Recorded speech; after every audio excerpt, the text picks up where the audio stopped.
1928 жылы 18 жасында сол кездегі ең ірі өндіріс орны болып қалыптасқан Ащысай қандағы қорғасын комбинаттарында кенші болып жұмыс атқарады.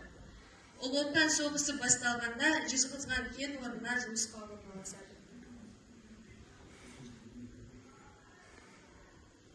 Кен өндірісінің қаһарманы шахтаға түскен алғашқы күндерден бастап жер асты жұмыстарын жетік меңгереді. Ол өзінің досы кеншілердің тұңғыш депутаты атақты бұрғышы Ахметқали Сайфуллиннің жұмыс әдісін үйренеді. Үлкен еңбегінің арқасында құрмет тақтасының төрінен орын алып, бағалы сыйлықтар мен мақтау грамоталарын жеңіп алушы шахтер атанады.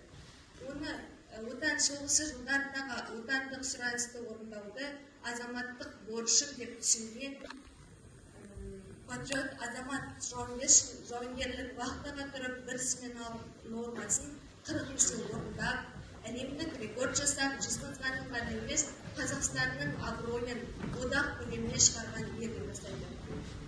Жезқазған руднигінің кеншілері арасындағы рекордтар шежіресі хронологиялық деректер арқылы берілетін. Бірінші майдандық вахта 1942 жылдың 16-26 ақпанында болады.